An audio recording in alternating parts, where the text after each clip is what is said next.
많은 사람들의 인생이 무너지고 또 그들의 인생을 불행으로 몰아가는 일들이 많이 일어나고 있습니다. 대부분의 사람들은 이런 현상을 보면서 그들의 외부적인 환경에 초점을 많이 맞춥니다.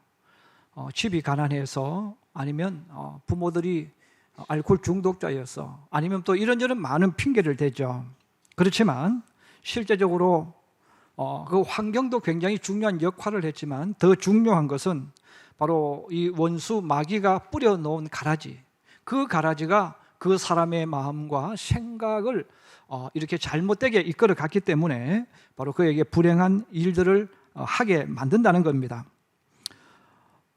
우리 자신도 모르게 이 원수 마귀가 뿌려놓은 이 가라지가 우리 마음과 우리 생각 속에 자라고 있지만 대부분의 사람들은 인지를 하지 못합니다. 또 알고 있다 하더라도 거기에 대해서 깊이 생각하지 않아요. 이게 얼마나 무서운 파괴력을 가지고 있고 우리의 인생을 망하게 하는지에 대해서 감각이 별로 없습니다. 이 원수 마귀가 뿌려놓은 씨앗인 이 가라지는 우리 마음속에, 생각 속에 다양한 모습으로 나타내지 않습니까? 하나님을 믿지 못하게 하고 의심하게 만들죠. 또 어떤 일이 일어날 때마다 남의 탓을 하게 하고 원망하게 만듭니다. 또 어떤 일을 할 수 없도록 두려움과 공포심을 주어서 주저앉게 만들기도 하죠. 또 어떤 때는 절망과 낙심을 일으켜서 죽음에 이르도록 자신을 파괴하도록 만들어 가기도 합니다. 그래서 너무나 많은 사람들이 이런 것이 그 속에, 마음속에 있기 때문에 스스로 자신의 꿈을 포기하고 스스로 인생을 포기하는 경우도 점점 많아지고 있습니다. 세상 사람들은 이런 생각의 지배, 이런 마음의 지배를 받으면서 살아가는 사람들에게 쓰는 단어가 있어요. 바로 부정적인 사람이다. 너는 부정적이야. 너는 왜 생각하는 게 그런 부정적인 사람이냐, 이렇게 말을 하죠. 그렇게 될 수밖에 없는 거예요. 왜? 그의 마음속에, 생각 속에 이런 부정적인 것들이 계속 자라고 있기 때문에 그렇습니다. 또 반대로 우리가 긍정적인 사람, 적극적인 사람이라는 이름을 불러요. 근데 성경은 부정적인, 긍정적인 이런 단어를 쓰지 않습니다. 성경에서 쓰이는 단어들은 믿음이 있는 사람, 믿는 사람, 순종하는 사람, 지혜로운 사람, 또 반대로 표현하면 믿음이 없는 사람, 믿지 않는 사람, 불순종하는 사람, 미련한 사람 등 이런 표현을 성경은 사용하고 있습니다. 자, 그런데 우리가 하나님을 잘 믿고 싶어요. 근데 잘 믿고 싶은데 안 되는 거죠. 또 어떤 분들은 나 이제 조금 교회 나오는 것, 모든 것 조금 내가 절제해야 되겠다 하는데도 또 절제가 안 돼요. 그래서 우리가 이 세상을 살다 보면 믿는 것과 믿지 않는 것, 이것도 내 마음대로 되지 않는다는 것을 누구나 경험할 수가 있습니다. 그러므로 예수님께서 성천하시기 직전 제자들에게 아버지의 약속을 기다리라, 이 말씀을 해주셨어요. 그 아버지의 그 약속을 기다리는데 그 약속의 제목이 오늘 주보에 나갔던 제목입니다. 한번 따라해 주세요. 너희가 성령으로 세례를 받으리라.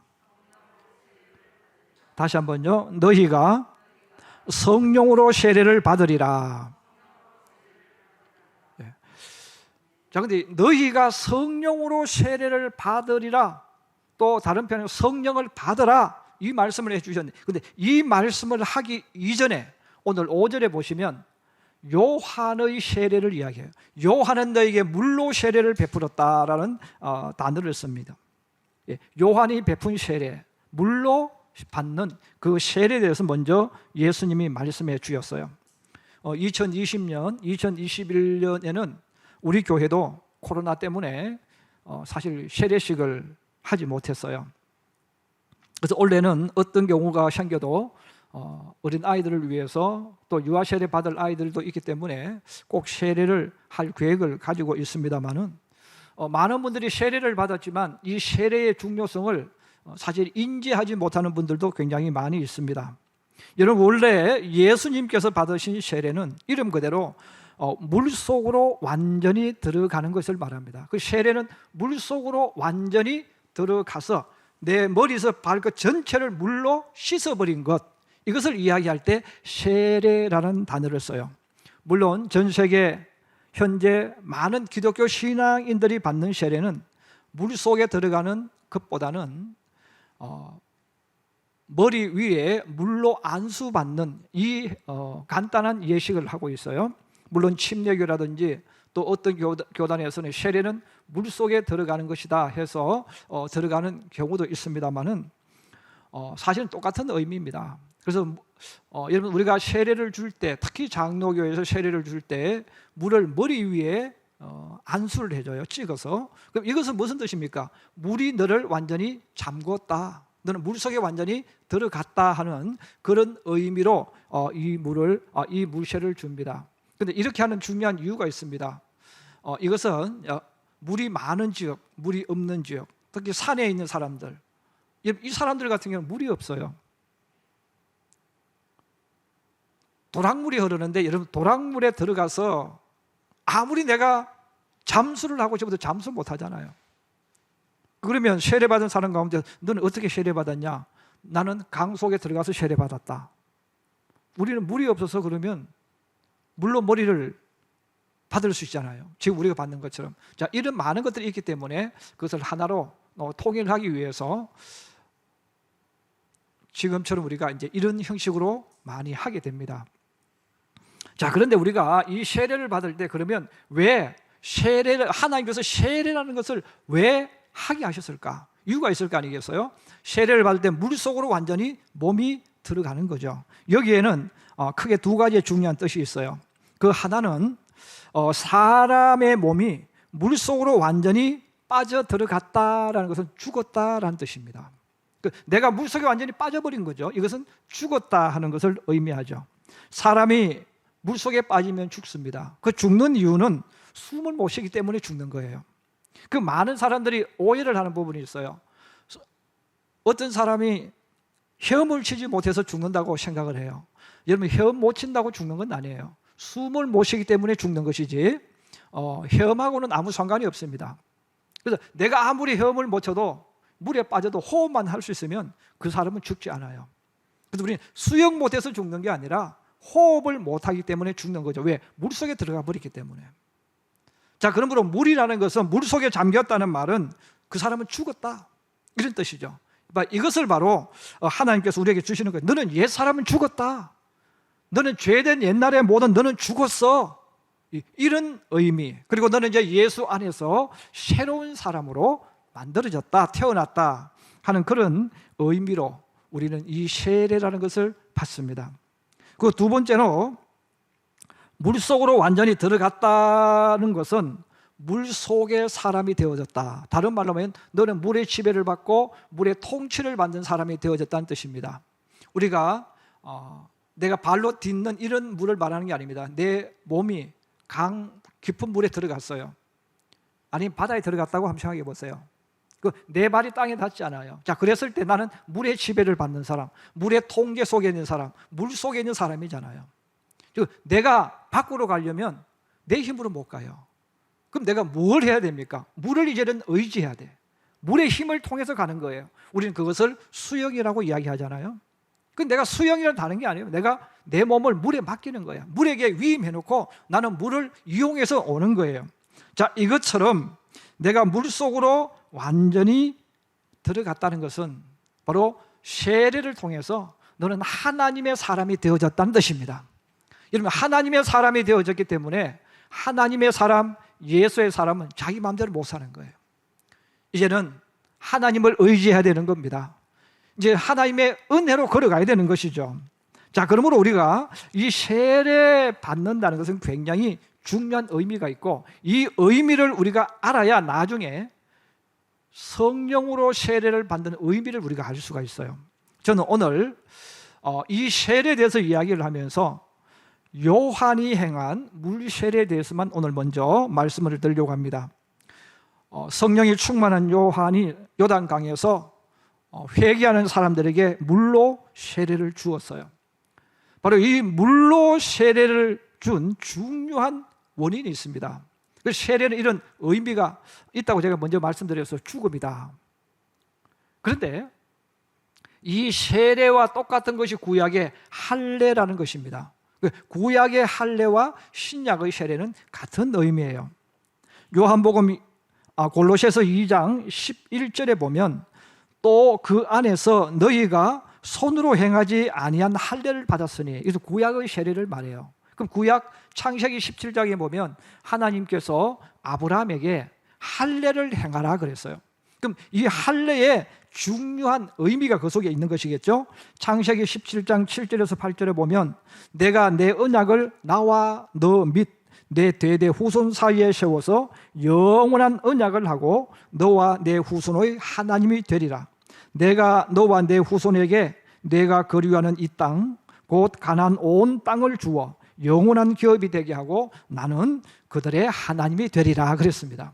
그럼 이 말은 무슨 말입니까? 이제 아브라함에게 지금까지 이야기하는 거예요. 지금까지 아브라함아, 그냥 너는 내 자녀였고 내 백성이었어. 그런데 이제는 할례를 하라. 이 할례를 통해서 너와 나 사이 언약의 표시라는 거죠. 그 언약의 표시가 뭡니까? 나는 너희의 하나님, 너는 내 백성.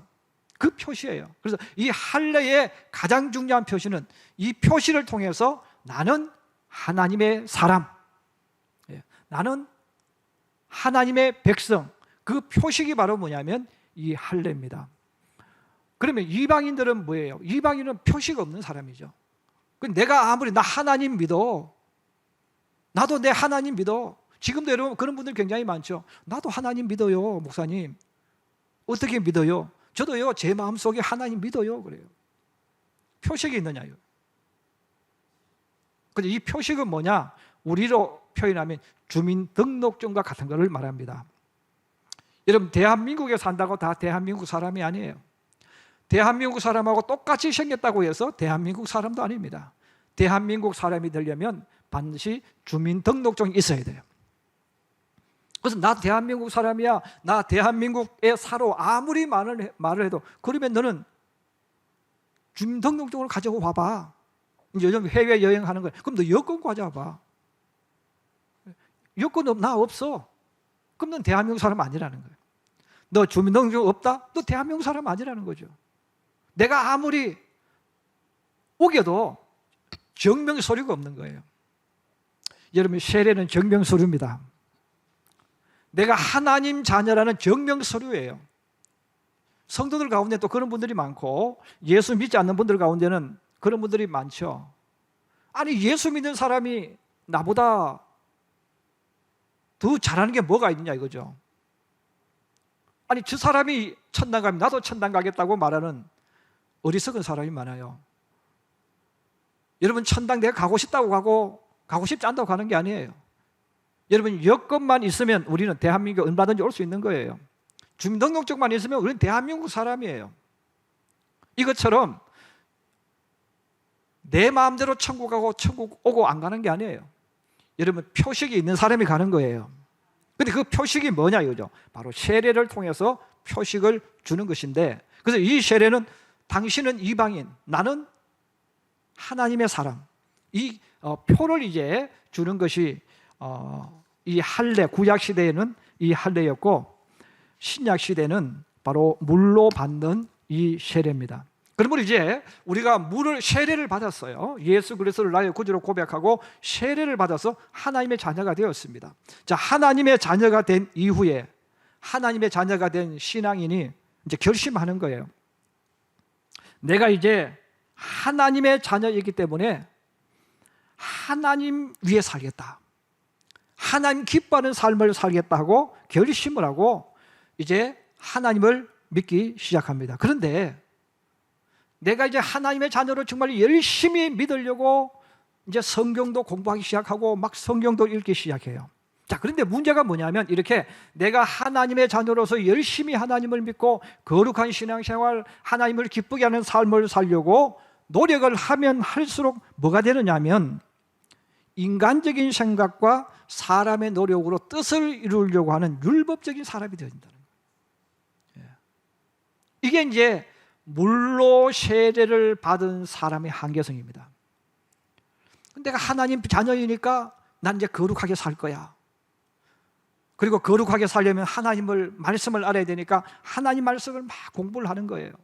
그래서 성경도 수십 번 읽고 또 막 이렇게 하는 거죠. 그 성경에 대해서 달달달 외웠어요.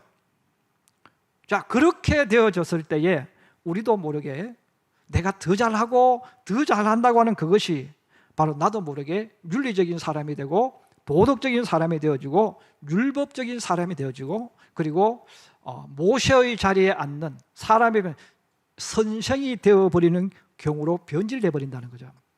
그렇게 변질되어 버린 사람들이 바로 바리새인들입니다. 그 바리새인들은 하나님을 더 잘 믿기 위해서 법을 자꾸 만드는 거예요. 그리고 하나님을 더 잘 믿기 위해서 이것은 나쁜 것, 이것은 좋은 것을 자꾸 인간적인 생각과 방법 가지고 만들어내는 거예요. 그렇게 하면서 그들은 정말 우리는 하나님을 잘 믿을 거야 이렇게 하고 하나님을 믿었는데 세상 사람들이 봤을 때는 이중인격자들이에요. 이게 이제 문제라는 거예요. 그래서 예수님께서 마태복음 23장 2절에서 3절에 그렇게 말합니다. 서기관들과 바리새인들이 모세의 자리에 앉았으니 그러므로 무엇이든지 그들이 말하는 바는 행하되 그들이 하는 행위는 본받지 말라. 그들은 말만 하고 행하지 아니하며 그랬어요. 그런데 이 바리새인들이 누구보다도 성경 공부 많이 했고 성경을 많이 알아요. 교회 법에 대해서 너무너무 잘 알아요. 교회에 대해서 오래 다녔어요. 어릴 때부터 다녔다는 거죠. 그 교회에 대해서 너무너무 잘 아는 거죠. 자, 그러므로 그들은 모세의 자리에 앉았다고 예수님이 이야기했어요. 그 모세의 자리에 앉았다는 말이 무슨 뜻입니까? 선생이 됐다는 거예요. 가르치는 자가 되어졌다. 그런데 행동은 하지 않는다는 거죠. 저는 이런 신앙을 가르쳐서 입으로 예수 믿는 신앙인 아니면 이론적인 신앙인이라고 오늘 표현을 해보고 싶습니다. 여러분 예를 들어서 말하면 우리가 축구를 봅니다. 우리나라 국가대표와 뭐 다른 나라의 국가대표가 올림픽에서 아니면 월드컵 축구를 해요. 그 우리나라 축구 선수 국가대표들이 볼을 잡고 비어있는 공간으로 패스를 했는데 패스가 잘못 갔어요. 자, 그랬을 때 TV를 보고 있는 대부분의 사람들이 막 뭐라고 하잖아요. 아니 국가대표가 내가 저것도 하지 못하느냐고. 또 골문 앞에서 볼을 찼는데 공중으로 붕 날아가 버렸어요. 그럼 또 막 우리가 열을 받아서 막 하는 거예요. 아니 저것도 하지 못하느냐고. 얘는 패스도 하지 못하고 슛도 못 쏘느냐고. 그리고 야 슛은 이렇게 해야 되고 패스는 이렇게 해야 된다고 이야기합니다. 그럼 그 사람 불러서 그럼 당신이 한번 차보라고. 너가 한번 볼을 차봐. 그럼 패스를 해봐. 하라고 하면 할 수 있습니까? 못하죠. 왜? 이론으로만 축구하는 거예요. 머리로만 축구하는 거예요. 머리로 하는 것은 실력이 아니에요.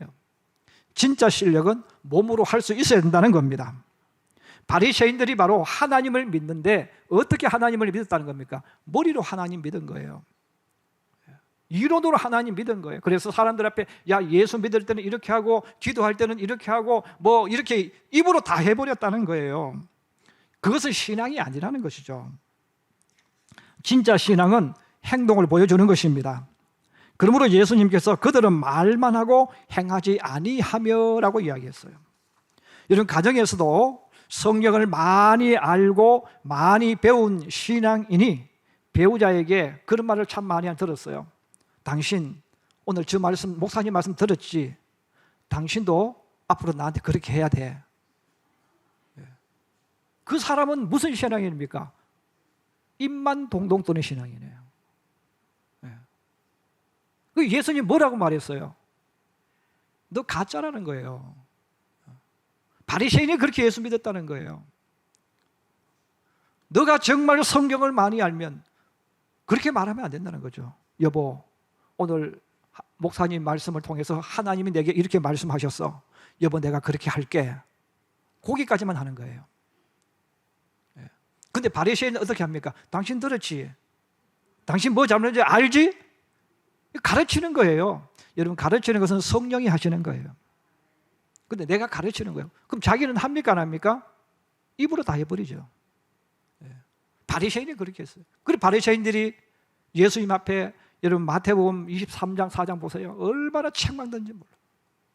회칠한 무덤이라고, 이중인격이라고, 안과 속이 다르다고 얼마나 많은 꾸지람을 던지 몰라요. 여러분, 가정에서 진짜 신앙인인 아내라면 남편에게 성경을 지시하고 가르치는 신앙인이 아니라 하나님의 사랑과 희생을 자신의 몸으로 보여주는 겁니다. 하나님이 아내에게 보여주신 음성이 뭐예요? 남편에게 복종하라 그랬잖아요. 근데 복종 안 하죠. 입만 살아가지고 계속 따지고 덤벼들고 옳은 소리만 하는 거예요. 여러분, 진짜 신앙인인 남편이라면 아내에게 성경을 지시하고 가르치는 사람이 아니라 아내의 입에서 행복해라는 말이 나오도록 행동으로 보여주는 남자입니다. 자, 그러므로 남편이 아내에게 당신 성경 말씀 들었어 안 들었어? 성경에 하나님이 아내들이여 남편에게 복종하라고 이야기했잖아. 이런 말 할 자격이 없다는 거예요. 또 해서도 안 된다는 거예요. 그는 누가 하는 말씀이냐? 하나님이 아내에게 주시는 음성이에요. 근데 내가 하나님이 돼가지고 지금 그 이야기를 하고 있는 거예요. 그럼 진짜 예수 믿는 남편이라면 어떻게 해야 됩니까? 여보, 하나님께서 나에게 이렇게 말씀하셨어. 아내를 자기 몸과 같이 예수님이 교회를 위해서 자기를 죽인 것처럼 하라고 하셨어. 여보, 내가 그렇게 할 거야. 거기까지만 하는 거예요. 그러니까 아내 입에서 뭐가 나옵니까? 여보, 나는 행복하다. 이 고백이 나오는 거죠. 여러분, 교회 안에서도 마찬가지 아니겠어요? 어떤 일을 할 때 성경 말씀을 자기 스스로 끄집어내가지고 가르치는 사람이 아니라는 거예요. 성도들에게 사랑과 헌신을 행동으로 보여주는 신앙인, 이게 진짜라는 거예요. 그런데 세례 요한의 이 세례만 받은 사람은 자기도 모르게 이렇게 입이 살아있는 신앙으로 시간이 가면 갈수록 변질되어 버린다. 지금 우리가 이야기할 때 한국교회 위기라는 이야기를 많이 써요. 근데 한국교회 위기라는 이야기를 했을 때 자기 사람들 자기한테 침 뱉는 것인지 몰라요. 여러분, 한국교회의 위기라는 말은 예수 믿는 내가 지금 문제 있다는 것을 이야기해 주는 거예요. 근데 그 위기라는 게 뭡니까? 세례 요한의 설교 이 단점인 그대로 한국에 있는 기독교인들이 이중 행동을 한다는 거예요. 근데 늘 선생 노릇을 해. 집에서도 성경 공부 좀 해가지고 지식 가지고 있으면 남편을 가르치려고 하는 거예요. 당신 성경 말씀 들었지? 뭐 어쩌고 저쩌고 이야기. 남편들도 똑같죠. 아내들에게 성경 말씀 가지고 막 이야기하는 거예요. 당연히 하나님 말씀 알아 몰라 이렇게 해야지 가르치는 거죠. 그거 하지 말라는 거예요. 그런데 우리가 요한의 세례만 가지고 있으면 나도 모르게 그렇게 되어져. 내가 교회에 열심히 봉사하고 봉사한다는 게 나도 모르게 내가 교인의 주인 되어져요. 그래서 교회에서 내가 어떤 주동을 하게 되어지고 주관을 하게 되어지고 사람들은 내 말을 들어야 된다고 생각하는 거예요. 성경 말씀은 사람들이 내 말을 들으라고 가르치는 게 아니잖아요. 너가 섬기라고 이야기하잖아요. 너가 사랑하라고 가르치는 거잖아요. 너가 모습을 보여주라고 이야기하는 거잖아요. 그런데 우리는 교회가 자꾸만 이런 내가 교회 주도적인 일을 하려고 하는 인물들이 한국교회 계속해서 일어나니까 청소년들이 교회를 떠나가요. 예수 믿는 집 자녀들이 아버지를 보고 엄마를 보고 실망을 해요. 왜? 엄마는 이중인격자야. 아빠는 이중인격자. 그런 말을 한단 말이에요. 그런 말을 하는 이유가 뭐예요? 나도 모르게 바리새인화 되고 있는 거예요. 바리새인화 되고 있으니까 우리 아버지는 남들하고 있을 때는 천사인데 우리하고 있을 때는 호랑이. 벌써 이중인격이에요. 그래서 우리 예수 믿는 사람은 다른 사람하고 있든 어떤 사람하고 있든 모습이 똑같아야 되는 거예요. 왜? 그게 사랑의 모습이잖아요. 그런데 우리는 어느 순간부터 나도 모르게 정말 하나님을 잘 믿으려고 성경 공부했는데 어느 순간에 내가 지식인이 돼가지고 이거 해 저거 해 입으로 지시하는 사람이 되어지고 행하지 않는 이중인격자가 되어버린 거죠. 그래서 이런 내 모습 보니까 남편이 예수 믿고 싶지 않죠. 이런 내 모습 보니까 아내도 예수 믿고 싶지 않죠. 이런 내 모습 보니까 자식들도 예수 믿고 싶지 않죠. 근데 자기는 그 모습을 모르는 거예요. 그 모습을 모르는데 문제는 뭡니까? 자꾸 하나님으로부터 멀어져 가고 있는 거예요. 이게 여러분 세례 요한이 물로받은 바로 세례받은 사람이 가지고 있는 한계점이라는 거예요. 여러분 가운데서 하나님을 정말 사랑하고 하나님을 위해서 무언가 하고 싶어서 열정적으로 하게 되어질 때 여러분도 모르게 하다 보면 어느 순간에 내가 그런 자리에 올라가 있다는 거예요. 나 때문에 예수 안 믿어. 나 때문에 사람들이 뒤에서 욕을 해. 근데 자기는 모르는 거예요. 왜? 자기는 열심히 하고 잘하고 있다고 느끼기 때문에 그래요. 오늘 예수님께서 세례 요한의 세례에 대해서 먼저 말씀해 주셨어요.